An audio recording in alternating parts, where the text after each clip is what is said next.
It's time for the State of Pro Wrestling, scheduled for one fall with a 60-minute time limit. And now, from parts unknown, your tag team champions of the world, John Orlando from the PVDCast and Gerald Glassford from the Pop Culture Cosmos.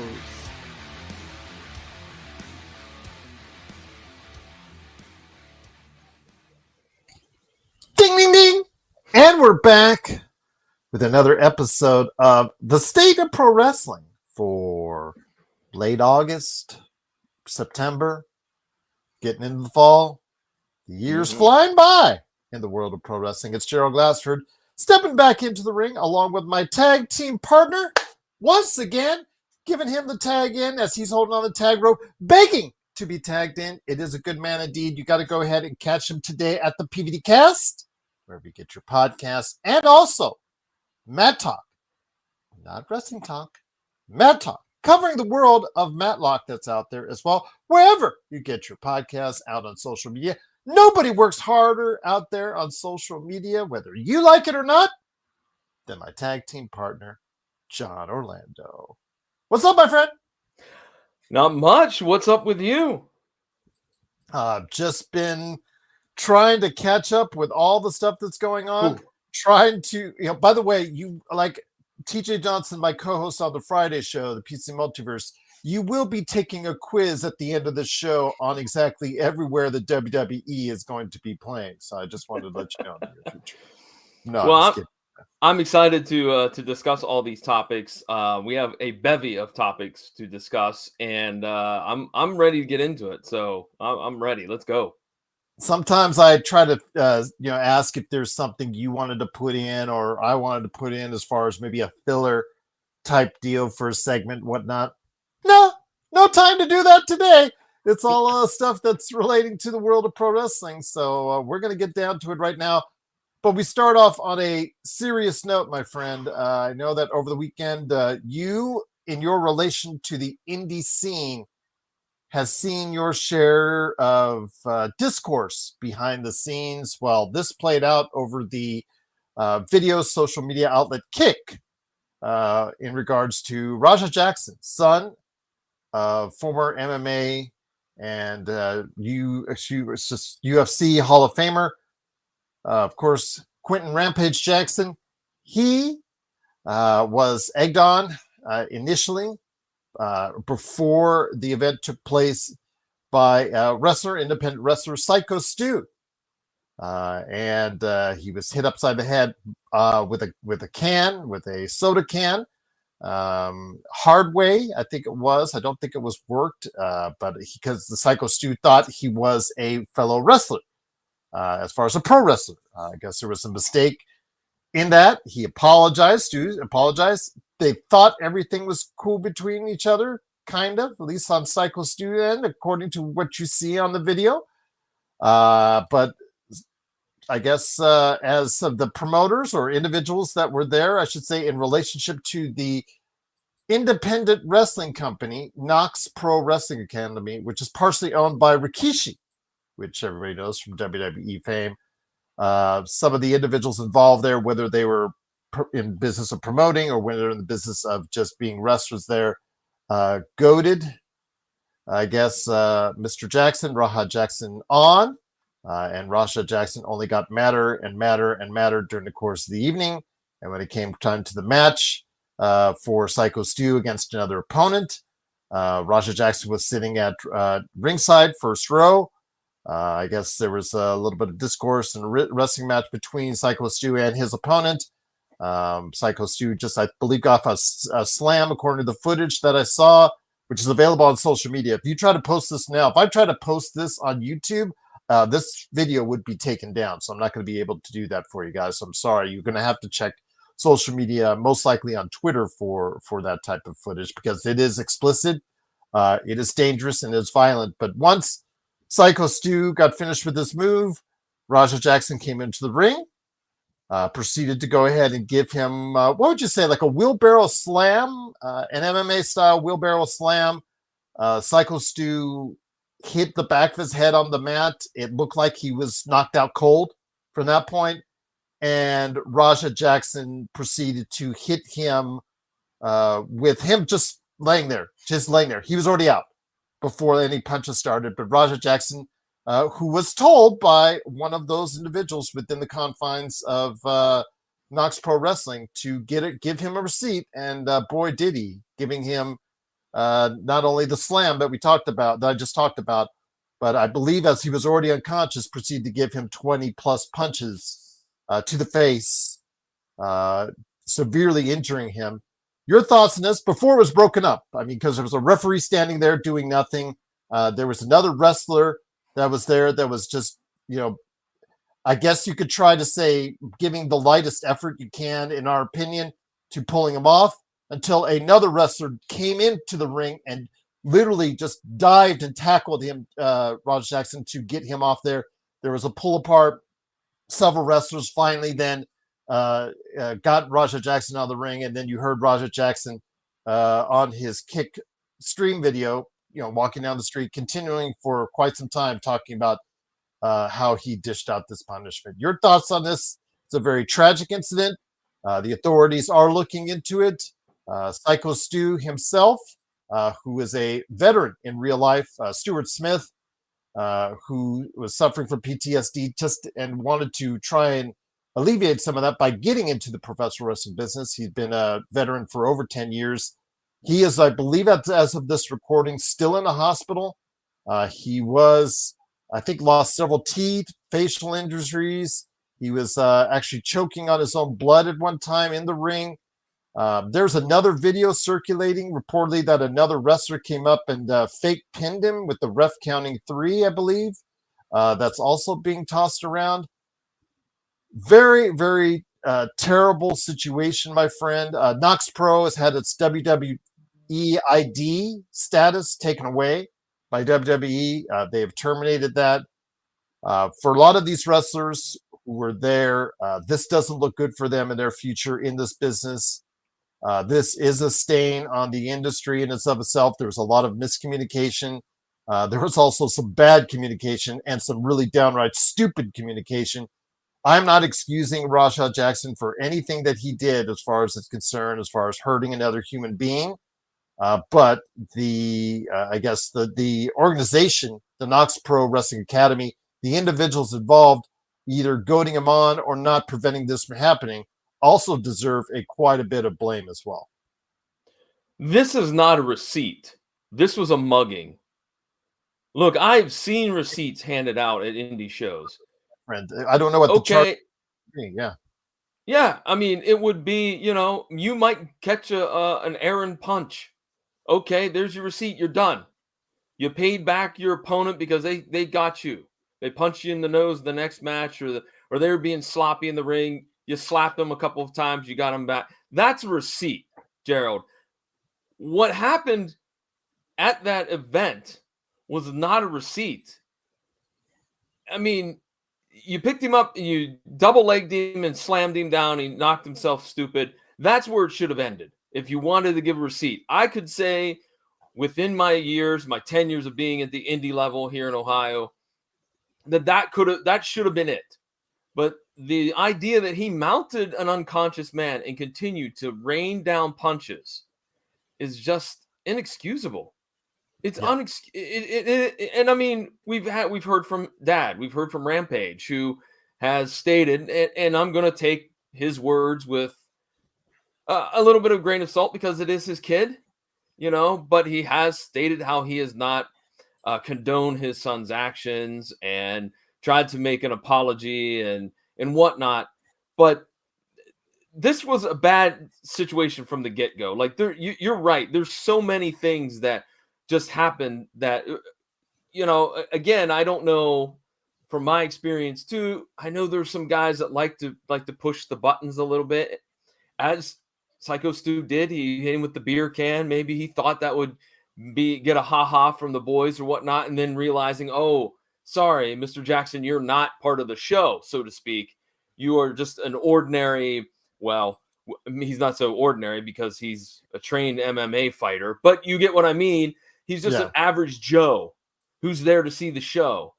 And, like, again, I'm not excusing what Raja did, but things got set in motion earlier on in the night that should have been set in motion or should have been handled in a much better way.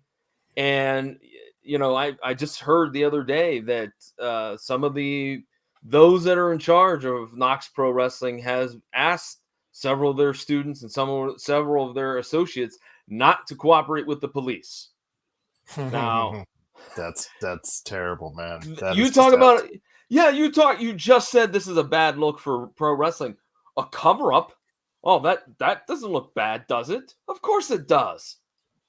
And even if you don't do it, even if everybody says, "Hey, okay, we'll do it," whatever. You have hours of footage from Kick to look at, my friend. That's exactly what I was going to say. You can't hide anything. You can't cover up anything because it's all out there on video. Exactly. So you can feel free not to talk to the police people, but again, as Gerald and I just said, it's there. It's right there on Kick. I am sure that if the company that runs Kick gets hit with a subpoena, I'm sure they're going to cough up that footage faster than you can say Walla Walla, Washington. Yeah, absolutely. It's very disappointing. And one of the worst parts about this, my friend, was Psycho Stu. His mother in real life was there watching in the arena at that point in time, or in the audience at that point in time, seeing her son get massacred. And she'll be living with that for the rest of her life as well. And I know what it would do to my mom if she saw me being beaten like that. I think, I don't know, I'm not an legal expert on this, but he did. It looks like he did knock him cold from that wheelbarrow slam, where you had him over his head and he slammed him to the ground. If it had just been there, you could have said it was a pro wrestling accident, something like that, and maybe, okay, he suffered a concussion that happens in the ring. You leave it at that. But it's those 20 plus punches on a helpless human being that is inexcusable in every way, shape, or form. And the fact that he was there in the first place in the ring doing anything with a wheelbarrow slam, the fact that it got to the point where even, Psycho Stu, why did you hit him with the can in the first place? Did you ask or get proper information that he was a wrestler or not a wrestler? There's so many questions. And unfortunately, it's all right there on video. Nobody's going to be looking good coming out of this. And there's a very real possibility that Raja Jackson will be serving a lot of time in jail because of it. Well, and the other unfortunate result, we don't know yet. We don't know what type of permanent damage Psycho Stu is dealing with, or will be dealing with, I should say. Agreed. And that's not what pro wrestling is about. Pro wrestling is that you work with your partner or your partners to you give them your body, and you hope and you have that respect that you're not going to get hurt. All right, because of that gift, so to speak, of giving your body to your opponent to body slam you or to suplex you and to do it safely. And in here, that obviously did not happen. And you mentioned there's also some different stories that you hear, that, oh, it was part of an angle. It wasn't part of an angle. The one gentleman who's in the cowboy hat had beef with some other folks.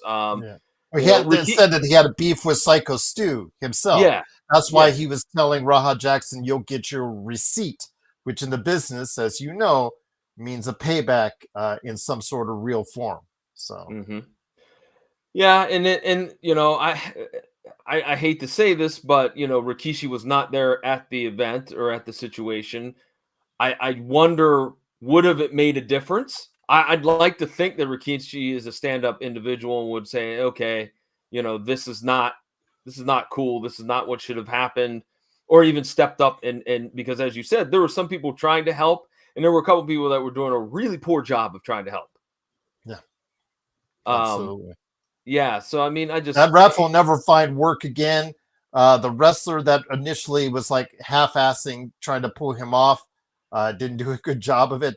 That guy is like all over the video, and you know, I know the boys will just my knowledge of the business would say that the boys, if I'm a wrestler, I don't want that guy in the locker room because he did, you know, nothing to really help that individual. There's one, I forgot the wrestler's name, that dove in after the 20 punches and dove in from underneath the ring. You know, he came from somewhere else in you know, locker rooms or whatnot to run in and save it. That's the only guy that seemed to actually care about what was going on. And then finally, all the other wrestlers came in there and you know, held Raja Jackson from doing any more damage. But the damage has already been done, and we will see what happens with that. But that's very, very unfortunate for everyone involved. 2 lives are now forever changed because of it, and not in a good way. A organization, pro wrestling school and academy is an independent company. I don't see a good future for them now. No. Rikishi, I'm sorry, because this probably does not look good for your company going forward.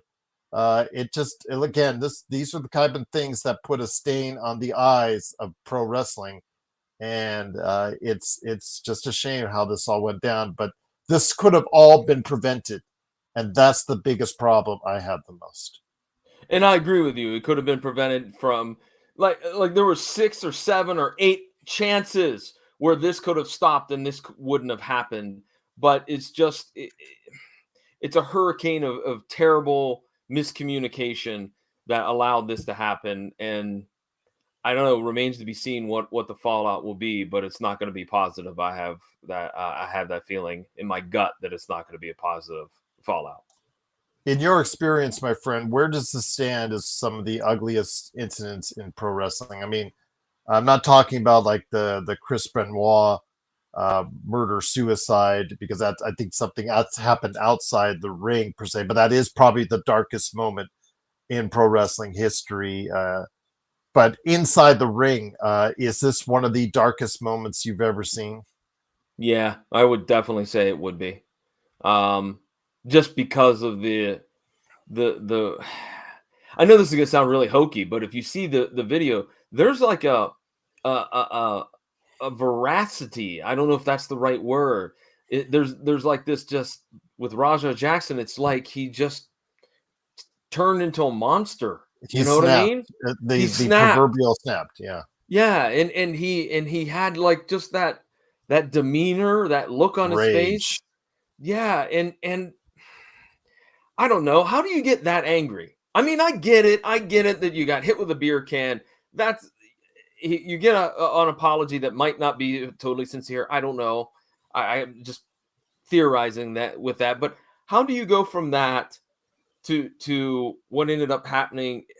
I don't know. It is the worst thing that I've seen. And the fact that he was sitting there for hours, John, before it happened, seething in anger, and instead of somebody really trying to stop it and prevent it from really something going wrong, and just say, you know, dude, cool down, bro. Maybe we got to take you somewhere else. Maybe we got to take you out of here. You know, dinner's on me or something. Just I don't want you doing something wrong. Instead, he was goaded on, and goaded on by individuals there, and yeah, it made everything worse.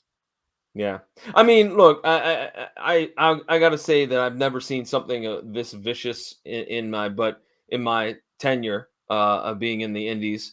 You know, not that it's comparing apples to oranges, but I've seen my fair share of promoters not paying their bills and stuff like that. But this is a whole other level than just not paying your bills, screwing over talent, canceling shows at the last minute.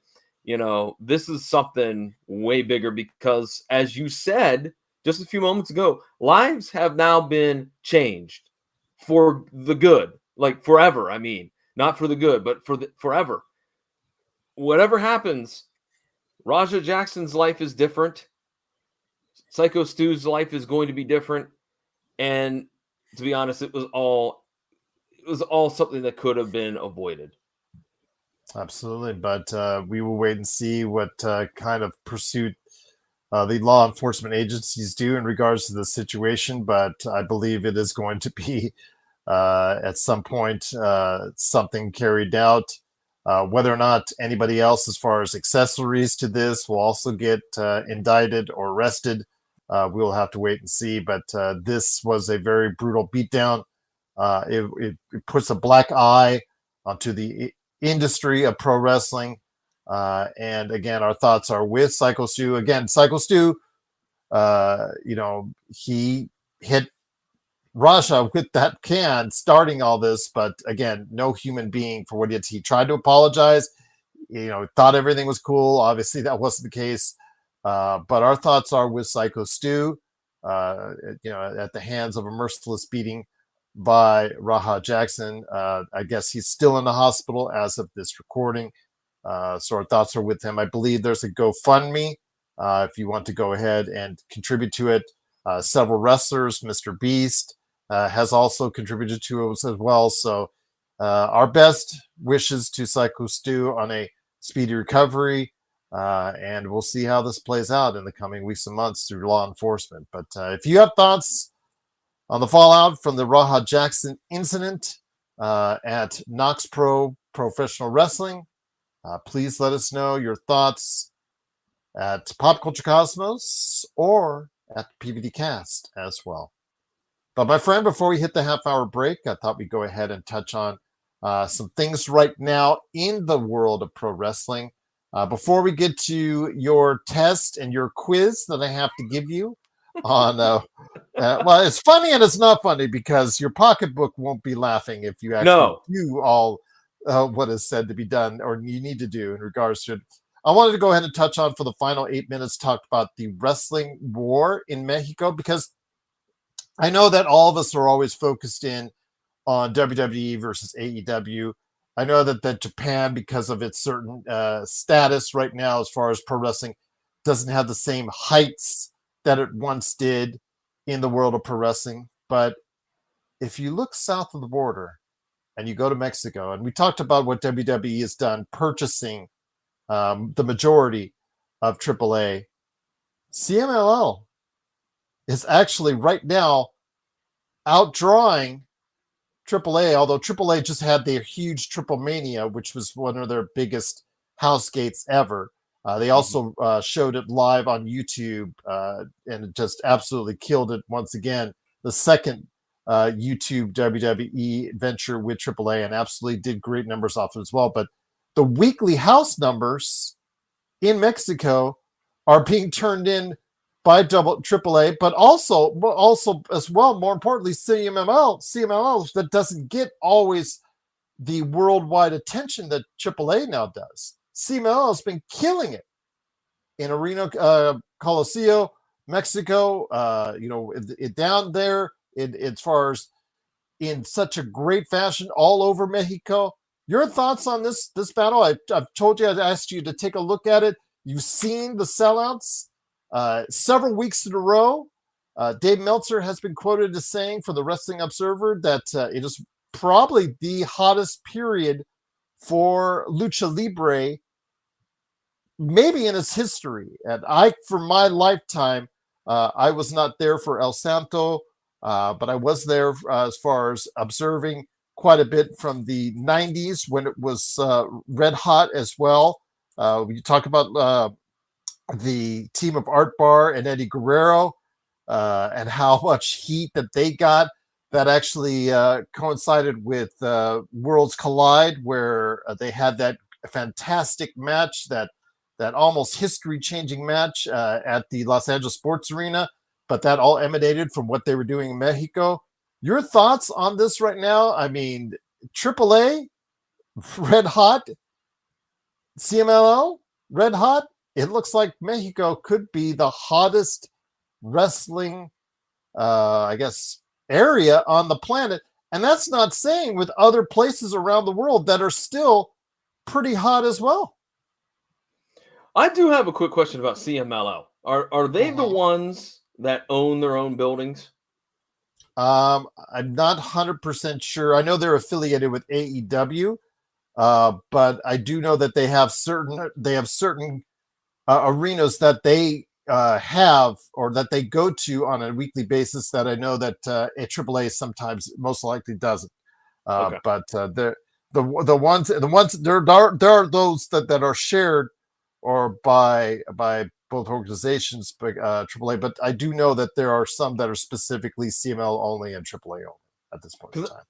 I was just asking that because I know there's been for years prior to this boom, there has been that idea, that theory about that if you were AAA a wrestler It that does you own could. Arena Mexico, by the way. CML, yes, it does own Arena Okay, Mexico, I was gonna ask that because I think that that's something that you have to and factor they in own when you. 3 other arenas. Yes, good. That's a good call, my friend. Good call. Yeah, so I think those that little item and owning those buildings helps out quite a bit with CMLL. If you already own the building, then you know what your overhead is. You know how many people you could fit in there, where people need to be, for TV purposes and whatnot. Yeah, I think that CMLL is doing a great job with their particular brand of lucha The libre. storylines are hot, red hot right now down in Mexico. Absolutely. And AAA, obviously getting the bump from the WWE. I will say this: I was very much interested in Triple Mania, and I thought it was a good show, but I was a little surprised that there wasn't. To me, I think I wanted more lucha libre, more luchadors. I didn't want the WWF or excuse me WWE individuals there. I thought that there should have been a better balance where you maybe had more like because Dominic Mysterio and AJ Styles. Okay, it's on the show, but really that to me is not what I would be tuning into. Yeah. I'm tuning in to see those folks like Averno and Ultimo Guerrero and who else is in CMLL? Oh, Commander Yes. and Mascara Dorada. Like I want to see those folks because I'm not exposed to them as much. I even here, I almost said I had to read the aftermags to know what was going on in Mexico, but you have to follow it online. You have to be able to Well, El find that. Hijo del Vikingo, he beat Alberto El Patron, coincidentally, around the time that WWE officially took over AAA, which I think was an edict from the WWE. I think the fans, though, want Alberto El Patron to come back, and I know he has a very rough history in the US or with the WWE, however you want to see it. So we'll see how that plays itself out. But you're right. They are doing a good job of integrating their storylines in both the CMLL standpoint and then also AAA standpoint.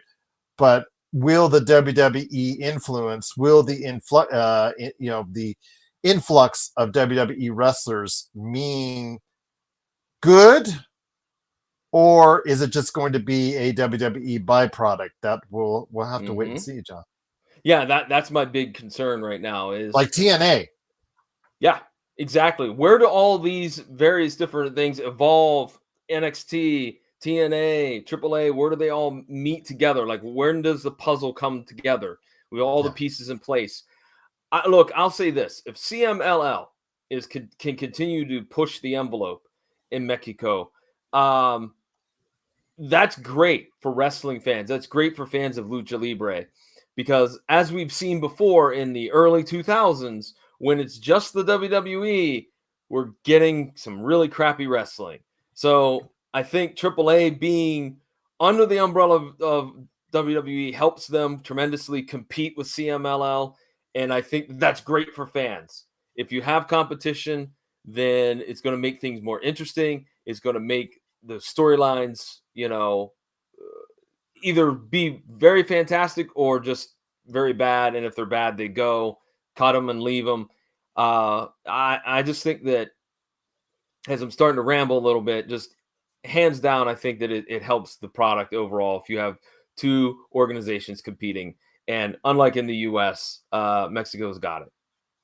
And I tell you what, they're almost at the same level right now of success for both those companies. I'd say I give CMLL a slight little lead on AAA, but that with the WWE's help, that gap is closing very quickly. But John, before we hit the half-hour break, can let it out to us. You can expose your secret here. You are a super stan of Mr. Iguana, aren't you? Well, I don't He is know. actually blown up. He is the biggest beneficiary of the WWE's transaction with AAA. Absolutely, he is. And I would say, am I a fan of Mr. Iguana? I'm a fan of what was Finn Balor's puppet, Dima Ito. Yeah. I'm a fan of that. I thought that was well done. I liked it. So all we need now is Santino Marella with the Cobra, and we'd have it all together. We'd have all the puppets in the same match. And if Danhausen ever gets out of AEW jail, I know a lot of people want to just direct him to what's going on in AAA as well. But if you have thoughts on the huge wrestling war in Mexico, which is probably the best wrestling going on right now on the planet, as far as production, as far as storylines, as far as just basically two companies going all out with successful tactics that is getting people in the door, in the arena, and watching on TV. Please let us know your thoughts. But John, you have one more point? Yeah, I have one more point real quick. You just mentioned it, TV. CMLL, I assume that they have a television deal, but does AAA have a television deal outside of what the WWE is providing them? I don't think that they do. Well, in their own country, yes, but I believe outside of that, like Univision, which is owned by Universal.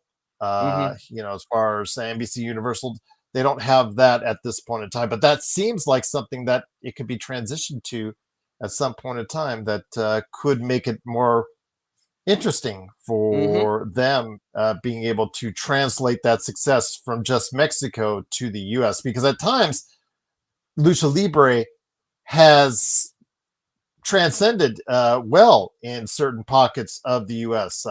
There's been successful shows in L.A., Chicago, and New York by both AAA and CML, Texas as well. So other spots around the country. It's just never been sustainable. So I'm hoping one day that we can get a product that is sustainable from Mexico to celebrate the Hispanic culture and Lucha Libre around this country as well. Well said. But yeah, if you have thoughts on the wrestling war in Mexico, I think, again, this is the way you want to see it because both companies are going all out and it's making the wrestling and Lucha Libre product, I believe, in my opinion, better for the fans in Mexico. So if you have thoughts on the wrestling war in Mexico, please let us know. Pop Culture Cosmos or the PVD Cast right there on all your social media outlets. But my friend, 32 minutes in, it is, of course, John Orlando, along with me, Gerald Glassford. Thanks again for listening. It's the State of Pro Wrestling. All right, John. Here we go. Your pocketbook is not going to be happy because during the time that we have not spoken, the WWE made some changes. They finished out some agreements. They made some changes to their programming that will be actually upcoming in the not too distant future. First off, I think the biggest news was that for their PLEs going forward, starting with the WrestlePalooza event that was added, because they actually finished up their contract with Peacock on their PLEs earlier than what was agreed upon, because I guess it was based on the number of dates, because the second night of SummerSlam, the second night of WrestleMania, that counts as a separate PLE, which I don't think Peacock was actually thinking about at the time that they made that agreement. But okay, they agreed to a deal with ESPN. So ESPN regular will be kicking it off, I believe, with the WrestlePalooza event on all their formats. But ESPN just kicked off last week an ESPN Unlimited app, which brings in all the ESPN entities under one umbrella. Of course, that you pay at a $29.99 premium, but it will bring you a whole bunch of more sports, and going forward in the future will bring you ESPN PLEs as well. But Peacock from NBC Universal, they're not fully out on things, because Saturday Night's Main Event, in probably a decision I wouldn't have made, but they did make, will now stream exclusively on the Peacock app 4 times each year. I don't know how many years, if it's going to be just next year or beyond. But Saturday night's main event will be an exclusive on Peacock. And the reason why I had an issue with that, John, is because of the fact on the December 13th Boston event, it is John Cena's retirement match. I would have put that on NBC regular. That's just me. But yes, it's just going to be on Peacock. So you have to go ahead and make sure you pony up for that same subscription on Peacock to get all that. The library, the entire WWE Network library will be on Peacock through the end of 2025. Where that goes from there could be interesting. Someone could utilize that entire library if it's utilized properly. I think they could utilize it and can utilize it better than Peacock. WWE hired me because I got some ideas on that. And then the NXT Premium Live events will be available on Peacock until March 2026, which means another part of the WWE library or the WWE Pantheon, WWE umbrella, will be probably up for sale and could be going somewhere else sometime in mid-2026. So with all that, and that's not even to mention TNA, if they end up buying TNA or helping TNA get a media deal, and doesn't even mention the SmackDown show still on the USA Network or Raw, which is on Netflix. And again, outside of the US, my friend, all these PLEs are going to be shown on Netflix. So again, depending on where you are in the world, depending on if you have cable or not, because that's another side thing.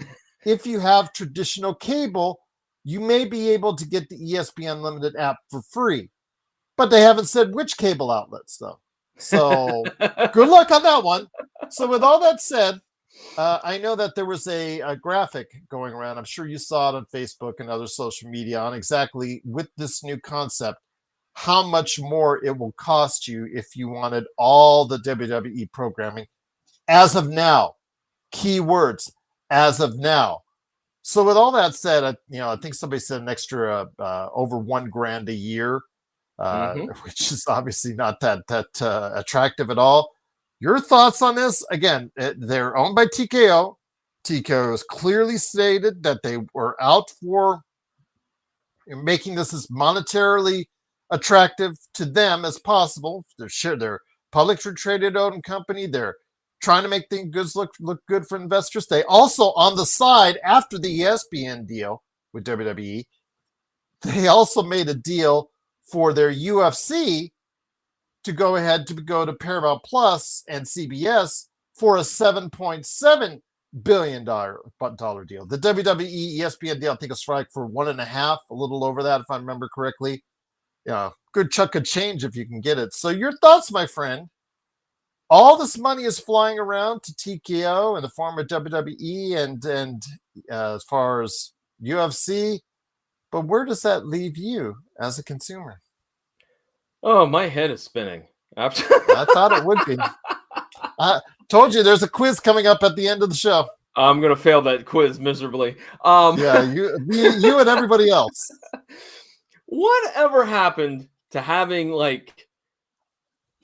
company own everything? Like, it seems like the WWE and TKO, they can't have any loyalty. We're going to be on Paramount Plus. We're going to be on Netflix. We're going to be on USA. We're going to be on ESPN. I know it's all the money. I get it. But I guess maybe I hearken back to a simpler time where, if you had a company, General Electric just made, appliances. That's all they did. They didn't dabble with other things.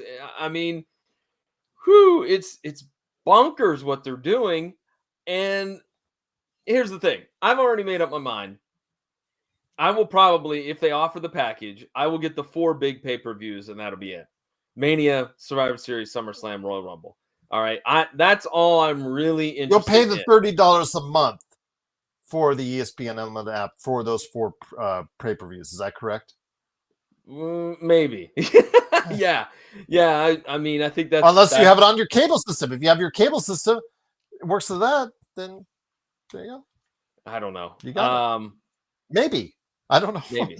Don't we have Clash in Paris coming up this weekend? And is that one? That's on Peacock. That is the last PLE, traditional WWE PLE that will be on Peacock. and going forward, their contract with Peacock on PLEs is done. So the WrestlePalooza event that is going to be Brock Lesnar versus John Cena supposedly headlining that event, that that's coming up in mid-September. That is going to be on ESPN, but I'm assuming it's going to also be on the regular ESPN because they want to start bringing everyone in and getting them to understand that the ESPN Unlimited app, which just opened up last week, that's where they're going to be trending. But the WrestlePalooza event was created specifically for showing this off to ESPN viewers throughout, and which I think is smart. Is smart.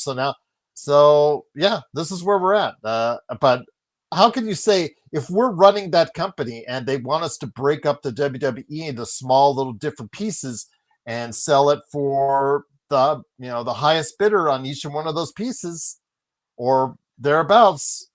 I can't say I blame them. From a capitalistic standpoint, it's great. From a wrestling fan standpoint, it absolutely sucks. And it's just going to be so hard to continue to watch this product consistently going forward because there's so many things you have to adhere to, from the USA Network to Netflix to Peacock to ESPN Unlimited app.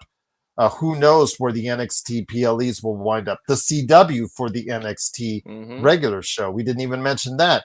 So, and where the library, if you want to check out stuff from the library, or there's talk about YouTube and Google getting more invested in the WWE because of the success of, what did I say? The WWE Vault. I was talking about how that was a big success for them.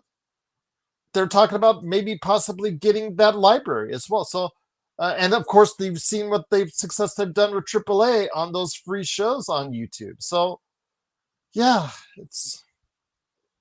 I just can't believe, if you told me 10 years ago this is what would happen with the WWE, I would have laughed at you and said you're crazy. There's no way. There's no way that WWE is going to absorb all these other territories, so to speak, or promotions, so to speak. B, they're going to fracture everything up so that you have Netflix and Paramount Plus. Well, that's TKO. Sorry, but anyways, you get what I mean. Like, there's all these fractured places around, and I don't know. It's going to be. I mean, I'm going to be a smart aleck. Is Evolve still going to be on Tubi for free? Because I mean, I don't know how much longer. Yeah. Anyways, again, yeah, I just all bets are off right now. For now, you do. Yeah, exactly. We'll talk again in 6 months and see if that is accurate or not. What happened? I don't know. I'm thinking that's going to be my game plan, but it does really kind of, I guess, rub me the wrong way that it seems like I was under the facade that there's, honor among the WWE to show you great wrestling because you're a wrestling fan and because we appreciate you. But in reality, it's all about the money. And I know it's always been about the money, and it will always continue to be about the money. That's right. That's right. But we fool ourselves into thinking that they have some much more fan-oriented objective. Yes, there you go. Thank you. Love for the business, but it's all about the money. And I don't know, $1,000 more a year to get everything. Sorry, that's way too much for my blood. Way too thick.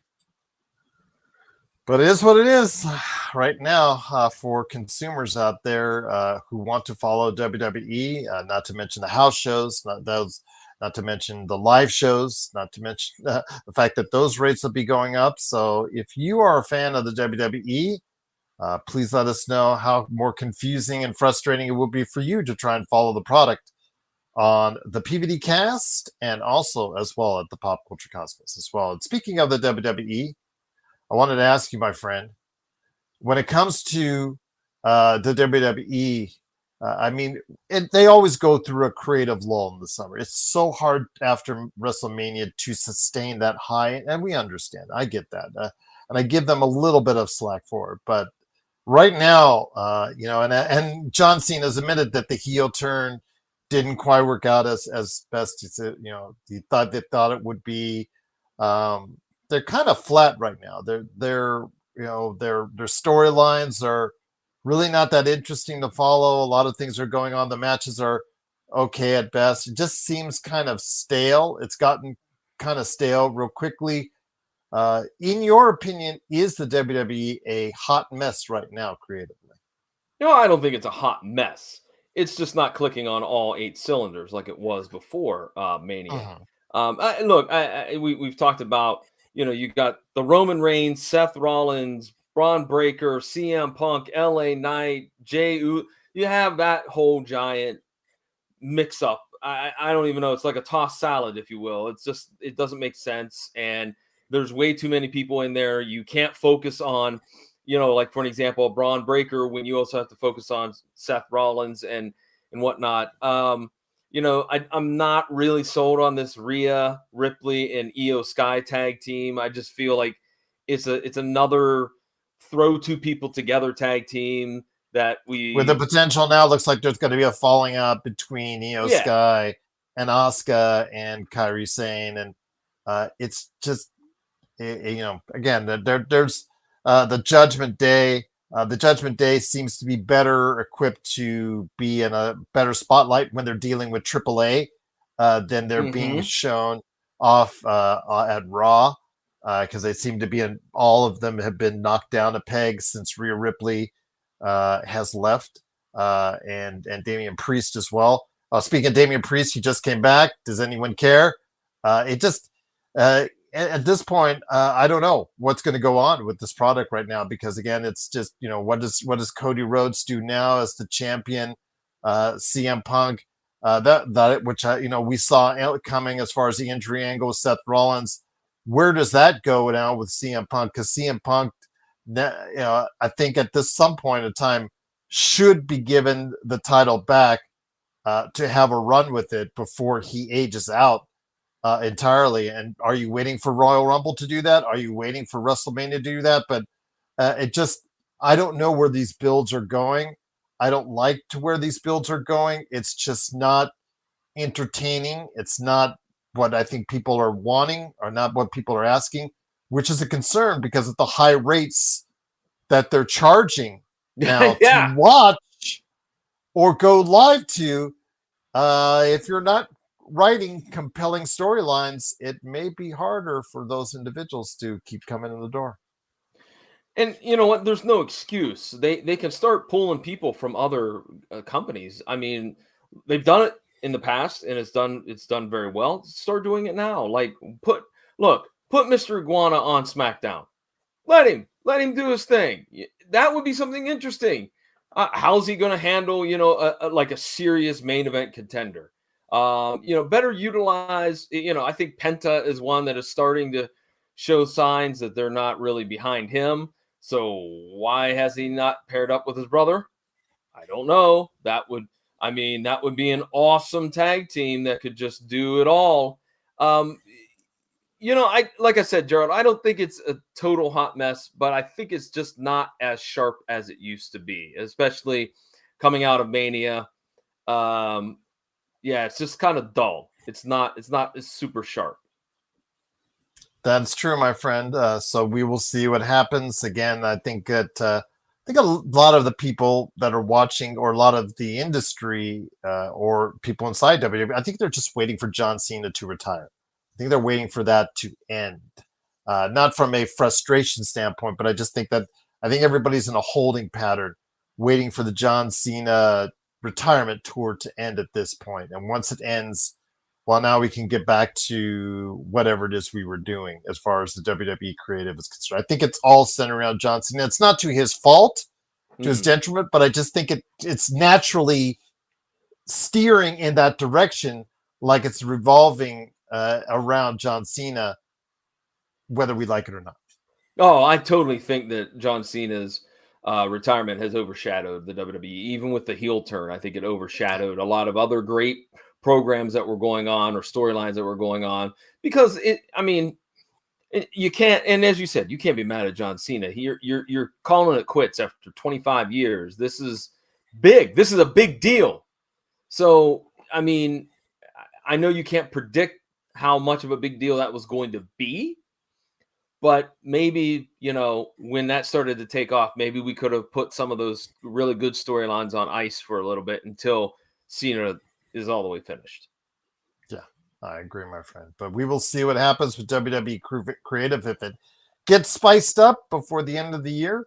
But if you think right now otherwise, like you're excited for the product, or if you're not so excited, we want to hear your thoughts on the Pop Culture Cosmos and the PVD Cast on all of our social media as well. But before we head on out, my friend, and before we hear an update from you on what's going on at the PVD Cast and Matt Talk, AEW just got finished with Forbidden Door overseas. Hangman Page, he won at All in Texas, as far as the title is concerned. And this is his second run as champion. He did defeat MJF over the course of the weekend. MJF in this run, kind of like mixed feelings on, because he was totally wasted. But the Hurt Business and MJF were wasted with that grouping scenario. I have no idea what the thought process there. They kind of let it just end, and I thought that was, again, just really stupid pairing them up. The Hurt Business, they had the titles taken off of them, and they didn't even have to lose to do it, which I thought was absolutely stupid, because if you have a dominant team making some noise with fans, why not keep it rolling? I guess, you just have to look at the Road Warriors to see that outline of how that worked out for them.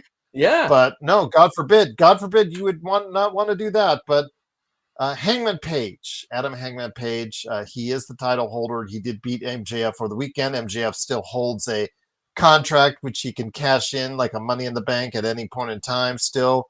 But it's, as much as we've been fond of MJF's work over the years, this year hasn't been as kind creatively to him. I still think he's the best option for that company. And with Will Ospreay being out for several months, no other real top-tier individuals. Swerve Strickland just got torn meniscus, his long-torn meniscus surgically repaired as well. There are no top contenders right now at AEW that I would say are great. The reunion of Christian Cage and, of course, Adam Copeland, that's great for all of 10 minutes, and we'll see how that goes from there. Your thoughts on Hangman Page as their champion? Because, again, I think he's a little bit more mature now in dealing with it. I think he's been a little bit better in handling it, but I'm still not sure if he's the guy you should be giving it to at this point in time. But right now, do they have anyone else? They have no one else. They don't, because they have screwed things up with MJF. I mean, Ospreay's been injured. I know you can't help that. But they've done nothing to build anybody else. And we say that all the time, but it's true. They have not built any contenders for Hangman Page that can step in. No one wants to see Moxley and Page again.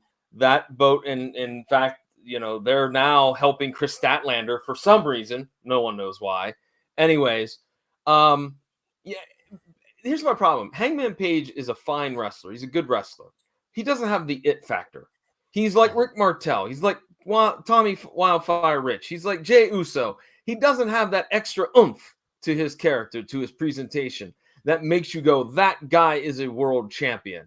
I mean, you look at it in history. Ric Flair has that it factor that made him believable that he is a champion. Hogan, all the greats had that.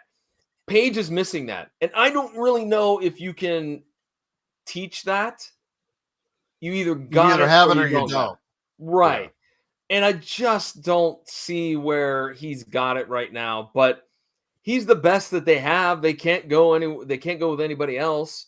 I mean, you could go to New Japan, but a lot of those guys are kind of getting, like Tanahashi, for an example. He's starting to get up there in age. Okada has kind of been a little bit on the downhill too. So you can't put the belt on him. There's just no one there to do what needs to be done. And their women's side too is the same thing, because you've booked everybody into a corner. Toni Storm has beaten everyone there of any credibility at all. And she's now on an island in and of herself at this point in time as well. Right. And they try to fix that by bringing in Alex Windsor. Okay, that's fine. I don't want to be me. Thank you. I was just going to say, who are you, Alex Windsor? I don't know anything about you. And you're right. You're not moving the needle. It's just more of the same from Tony and the crew. And look, I'm tired of the Young Bucks being the comedy act right now, where they're the ousted EVPs and everything crappy happens to them. That's played out. That's bogus. That's lame. Get them off TV for a while and give that spot to somebody else where you could build somebody. I don't know.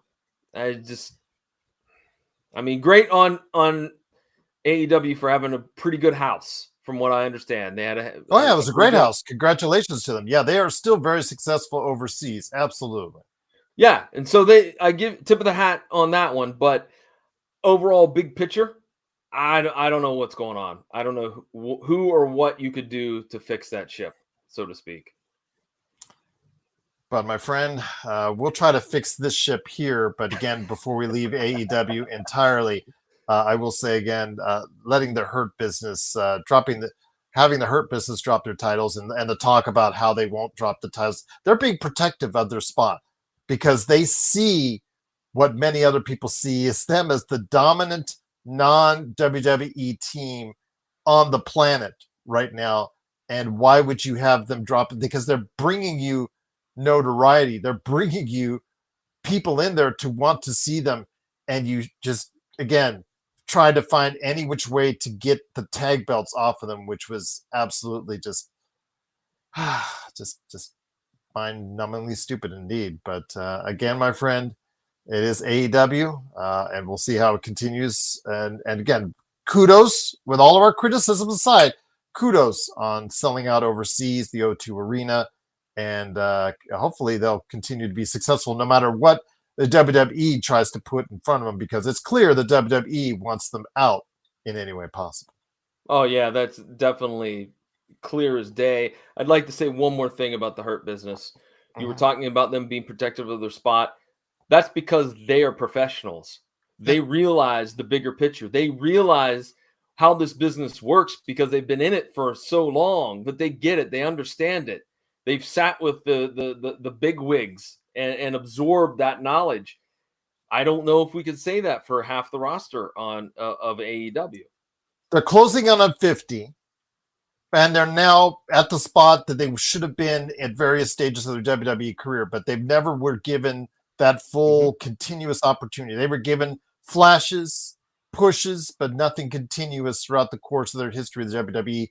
They're now realizing their success, and they understand that they have a limited time window in doing so.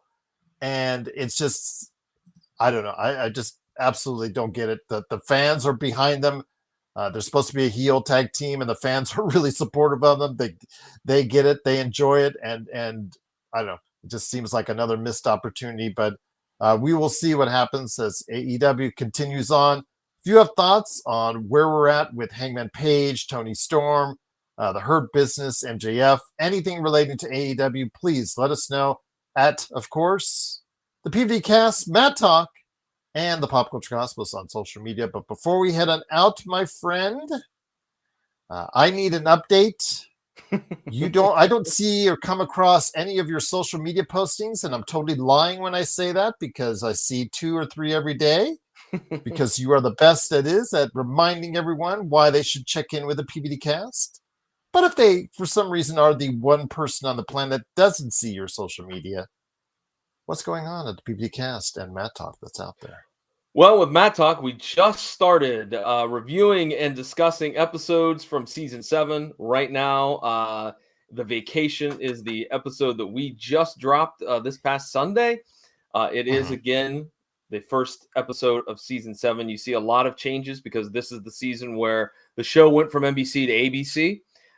So Jason and my partner and I, we sit down and talk a lot about the changes that were made, and you can catch the Matt Talk over at the YouTube channel. Just go over to YouTube, put in Matt Talk Podcast, and it'll load. You can catch it there. As for the PVDcast, I had one of the most delightful episodes I've had in a very long time. As a matter of fact, little fact, it's the longest episode I've ever done. 1 hour and 19 minutes. It certainly wasn't with me, that's for sure. No, it was with, of course, 80s wrestling fan Brian, who is an LJN wrestling figure aficionado. He collects them. He repaints them. He did a Bruno Sammartino for me, and it was nice. I was an 8-year-old child, Gerald. I could not wait for that box to show up. Brian's a really good dude. He's got his own podcast called Legendary Wrestling Action Figures Podcast, and Legendary is spelled LEJENDARY, a little play on the LJN there and Legendary. But if you are like me, and Gerald, did you have LJNs when you were growing up? Only a couple okay. at that point in time, but mainly I was more into wearing the t-shirts, like the Hot Rod t-shirt. I was a big, huge mark for Roddy Piper at that point in time. So yes, but I did have a couple at that point in time, and I'm sure I wrecked them to death as far as it's concerned. But yes, mainly the t-shirts when it came to my following pro wrestling. Okay, well, Brian and I were nuts for LJN, so it was awesome to talk to him about him. And you should definitely. You have the whole wrestling ring, correct? As well. I have the wrestling ring. I have this blue steel cage that came along with it. Nice. In fact, I'll be honest. I thought that I was missing a lot of the LJNs. Here, I'm only missing 8. So I'm like, nice. And most of them are from the last year. So there's a whole story that last year was plagued with production problems. So we'll just leave it at that. But yes, please check out the PVDcast at PVDcast.com or wherever you find great podcasts. Absolutely. But my friend, it's been a great episode. Again, you are so busy and work so hard on trying to get out there the great things that you do on the PVDcast and Mad Talk. It's always great having you on, my friend, and I look forward to our conversations always on pro wrestling. Any last thoughts, my friend, before we head on out? No, I think we started off this episode kind of with a really terrible story, and we ended it, I think, a little bit with some lighter fare, talking about AEW. So, folks, just enjoy wrestling. Go out there, seek it out, like what you like, dislike what you dislike. It's all good. It's all fine. If you're a fan, just keep watching wrestling, and that's all I got to say. John Orlando, you're the best, my friend. He is the guy behind the PVDcast and, of course, also Mad Talk. It is John Orlando. Please like and subscribe to all the stuff he does on the Mad Talk YouTube channel. And then also, of course, the PVDcast, wherever you get your podcasts. So for my tag team partner, John Orlando, this is me, Gerald Glassford. Thanks again for watching, listening. Again, please like and subscribe. Always help us out wherever you can. And make sure you follow us when we get into the ring each and every month right here on the State of Pro Wrestling from the PVDcast and, of course, the Pop Culture Cosmos. Ding, ding, ding! It's time for the State of Pro Wrestling, scheduled for one fall with a 60-minute time limit. And now, from parts unknown, your tag team champions of the world, John Orlando for the PVDcast and Gerald Glassford from the Pop Culture Cosmos.